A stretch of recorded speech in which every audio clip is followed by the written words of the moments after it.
집값은 정상화됩니다. 늘 말씀드리지만 저희는 폭락론자가 아니고 정상화론자다. 그러면요, 항상 모든 거품은요, 거품이 끼었다가 빠지는 시기가 늘 생깁니다. 근데 보통 정상화 가격이 이렇게 된다. 그럼 거품은요, 이렇게 끼었다가 이렇게 빠져서 이렇게 오죠. 실질적으로. 그렇다면요, 항상 이렇게 거품이 끼는 시기는 뭐를 많이 했기 때문에 그래요? 유동성 플러스 심리. 그리고요, 이렇게 쭉 빠지는 경우는요, 당연히 그 심리랑 모든 게 죽었기 때문이죠. 그럴 때 항상 찾아오는 게 이게 왜 꺾였냐 하면은 유동성 축소를 시작하는 금리 인상 플러스 경기 침체가 같이 오기 때문이다. 그래서 대출 여력이 감소하고 여기서 저축 여력이 감소하죠.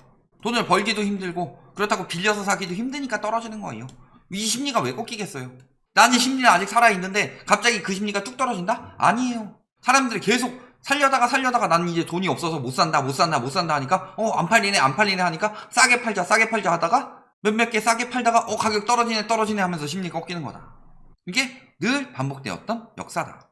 그래서 보면요, 과거에도요, 역사별로 계속 경기 침체 찾아왔어요. 자, 1991년에 일기 신도시 때문에 집값 떨어졌다, 요렇게만 알고 있는 사람은요, 그 사람은 부동산에 대해서 모르는 거다. 그리고 언론의 선동, 전문가들의 선동에 넘어간 거다. 공급이 절대적인 영향을 준다고 알고 있는 선동에 넘어간 거다. 보시면 뭐라 그래요? 성장 둔화 단계를 지나서 침체기로 갔다. 이 당시에 인근에서 터진 거 뭐 있었죠? 91년도에 일본 버블 붕괴. 버블 붕괴 터지면서 주변으로 당연히 영향 끼칠 수 있죠? 우리나라도 영향 왔다. 당연히 성장 둔화 생기고. 자, 97년에 외환위기 터지죠? 외환 보유고 뚝 떨어지면서. 2008년에요? 글로벌 금융위기. 아직도 그딴 이야기 하는 언론들이 있어요. 위기가 터지지 않는 이상은 집값은 안 떨어진다. 그때처럼. 근데요, 지금 모든 지표가 글로벌 금융위기보다 심각하다. 다만 계기가 되는 사건, 임팩트 있는 사건이 보이지 않을 뿐이다. 외환위기처럼 우리나라 외환 다 떨어져서 IMF에 구제 금융 신청을 했다. 글로벌 금융위기처럼 리먼 브라더스 은행이 망했다. 이게 아니에요. 지금 글로벌 금융위기예요. 그때보다 지금 상황은 훨씬 더 심각해요. 그런데 글로벌 금융위기는요, 한 무릎까지 올라오는 얕은 물에 앞으로 첨벙 한번 빠졌으니까 위기가 온 것처럼 생기지만 이 정도 발목까지 차는 위기였다면 지금 위기는 뭐예요? 첨벙은 안 빠지는데 허리까지 늪으로 슬금슬금 빠지고 있는 느낌이다. 그러면 허리까지 잠긴 게 더 위험해요? 무릎까지 잠긴 게 더 위험해요? 근데 허리까지 잠겼는데도 나는 아직 첨벙 빠지지 않았고 얼굴 안 젖었으니까 괜찮아, 이딴 이야기나 하고 있는 거다. 늪에 잘못 들어가면 빠져나오지도 못하죠? 지금은 헤어나오기도 힘들다. 왜? 그때는요, 유동성이 MBS나 이런 걸로 뻥튀기 시켜서 그랬지만 정부에서 푼 건 아니니까 정부에서 돈 풀고서 저금리로 극복을 했다. 금융위기가 왔을 때. 그런데요, 지금은요, 유동성 때문에 터진 위기인데 극복할 수 있는 방법이 없어요. 그것처럼 늪처럼 지금 빠져나오기 힘든 상황인데. 그리고요, 미국의 금리 인상. 과거에 채권 대학살 재현 우려, 테킬라 위기가 재현할 우려가 있더라. 어떻게 됐어요? 고강도 긴축 정책의 여파는 외국 자본의 비중이 높았던 신흥국에서 대규모 자금 유출을 발생. 멕시코에서 외환위기인 데킬라 위기를 시작으로 아르헨티나, 중남미 국가들로 번져가면서 대규모 외환위기가 발생하기도 했다. 여기가 아시아로 번져서 97년 태국을 시작으로 필리핀, 말레이시아, 인도네시아, 한국. 자, 우리나라부터 시작된 거 아닙니다. IMF 외환위기. 그래서 IMF 외환위기 때 우리나라만 위기 맞은 생각하는 사람들도 많을 텐데 굉장히 연쇄적으로 타격을 입었었죠. 옛날 이야기니까 모르시는 분들이 많더라. 서브프라임 금융위기도 똑같았죠. 어떻게 됐어요? 금융기관, 유럽 금융기관에도 파급되고 있고 미국의 금융위기는 신흥국으로 파급되고, 그래서 신흥국 일부에서는 금융자유화에 의해 적극적으로 외부 자본을 받아들인 결과 외환 보유액이 해외의 단기 자금에 의존하는 비율이 높아져 자금이 급격히 역류했다. 자, 경기 침체와 경제 위기 때 찾아오는 모습들 뭐 때문이에요? 자금의 급격한 역류. 그리고 폴란드, 터키, 브라질, 아르헨티나와 아시아의 베트남, 한국, 인도네시아 등에서 통화가치 하락이 심각하다.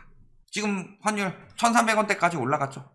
그리고 이번에도 똑같이 자이언트 스텝의 연속이다. 28년 만에 자이언트 스텝, 6월에 하고요. 7월 자이언트 스텝 가능성 96%로 치솟았다. 한다는 이야기죠. 6월에 93%였는데 자이언트 스텝 했죠. 지금 96%예요. 더 확신을 가지고 있다는 거죠. 그리고 스리랑카, 파키스탄, 라오스 디폴트 위기, 그리고 결국엔 러시아 디폴트, 엘살바도르 디폴트 위기. 자, 비트코인 망한다고 했는데 엘살바도르 샀다고 호재 아니라고 그랬죠? 산 뒤에 어떻게 됐어요? 고점에서 제대로 샀죠. 국가가 사기를 당한 겁니다. 저긴 스리랑카, 결국에 국가 파산, 디폴트들이 일어나고 있다. 몇몇 신흥국가에서 디폴트가 일어나게 되면 어떻게 될까요? 투자자 입장에서는 멕시코, 아르헨티나는 터질만 해서 터졌다 칩시다. 그게 왜 한국까지 흘러 들어왔을까요? 우리나라가 그때 갑자기 막 파산 위기가 엄청나게 많아서? 아니에요. 신흥국들 무너지게 되면은 사람 심리가 저기다 넣어놓은 돈 빼고 싶죠. 여기 이자 5%인 은행이 있고요. 20%인 P2P가 있어요. 그러면은 여기다 돈 넣으면은 100만원 넣어놓으면은 1년 후에 105만원인데 여기다 100만원 넣으면은 20%에서 120만원 돼요. 그러면 이런 데다 보통 투자가 들어가죠. 불안하다고 하더라도 나까진 괜찮다 이런 생각으로 하면 들어가죠. 그런데 내가 넣은 데는 안 무너졌는데 여기서 막 이자 30% 40% 준다고 더 위험하고 더 공격적으로 투자한 데서 여기서 처음에 매번 하다가 결국 다 무너지고 있어요. 그럼 여기에 있는 돈은 안 불안할까요? 안전한 데로 옮겨가는 거죠. 그게 이거다. 경기 침체 때 항상 무슨 일이 일어났었죠? 신흥국에서 자본 유출이 시작되더라. 그래서 외국인 신흥국 주식 26조 팔았다. 그리고 우리나라의 외환 보유액 지금 한 달 새 100억 달러, 반년새 250억 달러 사라졌다. 그리고 외화 비상금, IMF 권고 적정 수준 아래로 환율 급등 막다 보니 이거 뭐라 그랬어요? 스프링 효과라고 해서 달러를 일시적으로 풀면은요 국가가 가진 달러는 줄겠지만 시중에 유통되는 달러가 늘어나면서 환율 억제 효과가 있다. 다만 좋은 방법은 아니죠. 그거는 일시적일 때나 사용하는 건데 지금 환율이 너무 급등하니까 스프링 효과 써가지고 달러 상승을 억제한다 말씀 한번 드린 적 있었죠? 그러니까 외화 비상금이 IMF 공고 적정 수준 아래로 떨어졌다. 그런데 아까 뭐라 그랬어요? 신흥국들 파산이 이어지고 있으면 우리나라가 지금 파산할 상황은 아니더라도 불안하다는 거죠. 그러니까 외화가 빠질 수밖에 없는 거다. 지금도 보세요. 우리나라 한국의 위상이 뭐 세계에 알려지고 있다. BTS가 어쩌고 뭐 손흥민이 어쩌고 뭐 이런 이야기 하면서 막 한식 관심도 많아지고 막 중국인들이 김치 우리 거 하면은 외국인들이 뭔 개소리냐 한국 건데 막 이런 거 나오잖아요. 그만큼 한국의 위상은 많이 높아졌다. 그럼에도 불구하고 왜 외화가 빠지고 있을까요? 그만큼 위상이라도 안 높여놨으면 벌써 외환위기 또 왔을 수도 있겠죠. 그리고 부동산 같은 경우는 무슨 문제가 터졌어요? 이렇게 올라가다가 하락장이었는데 미중 무역 전쟁 터지고 코로나 터지면서 그러니까 보세요. 이렇게 올라가려고 하다가 원래 다시 떨어지려고 하는데 코로나 터지면서 금리 또 낮춰서 또 올라갔죠. 그러니까 지금 오버슈팅이 2번이나 된 거다. 그러니까 집값은 과거 IMF 때나 글로벌 금융위기 때보다 더 위험하면 더 위험했지 결코 덜 위험하지가 않다. 그런데도 아직도 위기가 안 왔으니까 안 떨어진대요. 떨어져봤자 2019년이래요. 그러면서 서울만 그래요? 전국적으로 특히 언제부터 많이 꼈어요? 여기 미중 무역 전쟁 그 다음에 확 늘어나죠. 거품이 전국적으로 생겨났습니다. 2008년보다 지금이 더 큰 문제인 이유. 2008년에는 버블 세븐만 거품이 낀 게 아니죠. 여기서 어디로 번져가고 있었어요? 노도강이다. 인근, 일산 뭐 이런 데로 막 번져가고 있었죠. 번져가던 동시에 그때 원래 하락이 다시 일어난다. 그래서요 보면요 전국적으로는 좀 안정되다가 하락이 나타날 때 이렇게 나타나는데 문제는 전국적으로 이제 거품이 꼈죠. 그래서 2022년에는 버블세븐에서 약간의 수도권 인근 거품이 아니라 전국적 거품이다. 전국적 거품이 왜 위험하냐? 첫 번째는요 보셨다시피 서울 수도권이 아니라 지방까지도 모든 사람들의 여력이 뚝 떨어진다. 두 번째는요 전국적 거품에서 누가 많이 뛰어들었어요? 2030 청년들이 많이 뛰어들었죠. 청년층의 여력이 뚝 떨어지면서 한번 꺼지면요 복구가 안 된다. 이때는요 2030 청년층이 띄운 게 아니에요. 2008년엔 그래도 40 정도는 되는 사람들이 뛰었다. 그래서 맨날 인터뷰 사례 보면은 40대 A씨, 50대 B씨, 젊어봤자 30대, 그것도 보통 30대 후반 정도였죠. 2030이 말이 되냐? 이 와중에 강남 계속 오른대요. 상승세. 서초 강남은 계속 오르는데 신고가 속출. 그런 상황 아니죠? 왜 그래요? 전이효과 시키려고 아직도 역사는 반복되니까 떨어질 걸 알지. 모르겠어요 설마? 똑같이 얘기할게요. 라이트하우스 맨날 억가하죠. 뭐라고 하면서 억가해요? 오를 줄 아는데 유튜브로 돈 벌어 처먹으려고 지 생각과는 다른 이야기를 하고 있다. 개소리 집어치우고 그거 오를 거 알면은 상승량에 맞춰서 이야기를 하지. 이거 터는 거면은 상승 유튜버 했으면 못했을 것 같아요. 그쪽은 아주 그냥 착실히 와가지고 돈 된다고 해가지고 막 엄청나게 조회수도 올려주고 했을걸요. 유튜브에서 받을 수 있는 만큼 받아 처먹잖아요. 한 10몇만 원씩 해가지고 강의 듣잖아요. 회원 강의도 오프라인 강의한다고 해가지고 막 1, 200만 원씩 받아 먹을 거 아니에요. 적어도 그런 거 하는 게 돈 벌기 훨씬 좋지. 돈 벌려고 이짓거리들 하고 있는 거지. 이짓거리들 뭐 하는 거예요? 청년층 다 죽인다는 거예요. 지금 한탕 헤쳐먹고 빠지겠다는 거죠. 중대형은 오른다.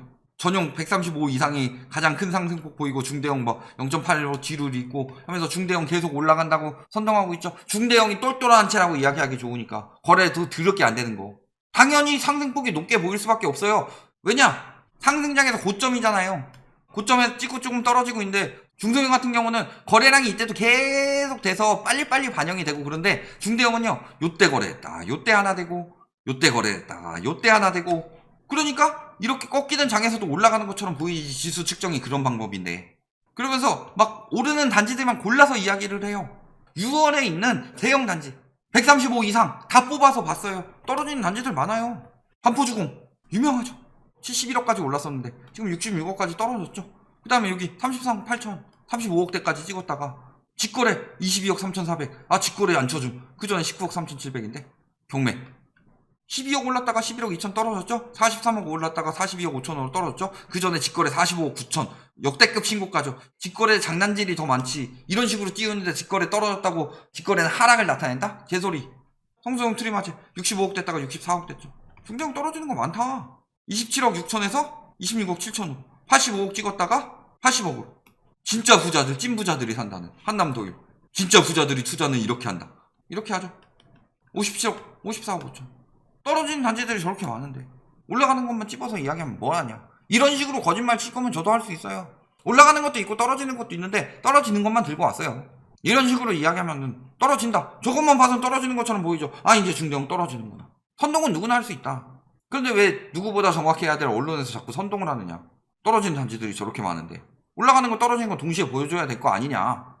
결론, 뒤에는 뭐 하도 거짓말들 많이 하니까 그런 것들 좀 반박하기 위해서 들고 왔고요. 오늘 핵심은 뭐예요?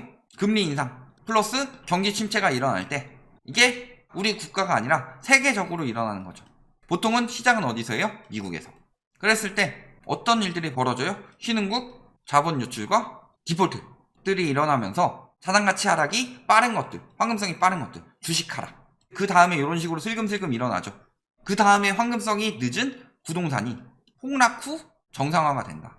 이거는요 91년에도 그랬고 97년에도 그랬고 2008년에도 그랬다. 늘 그래왔던 일들이다. 똑같이.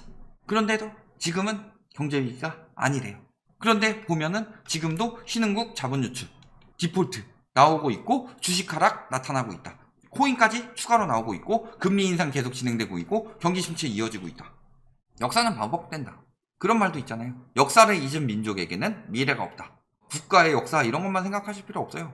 역사를 잊은 투자자에게는 미래는 없다. 왜? 그런 사람들은 공부 안 하고 옳은다는 말만 믿고 말 그대로 투자자가 아니라 도박꾼으로 들어갔기 때문에 당연히 올인하다가 다 날려먹는 거다. 지금 딱 그런 상황이다.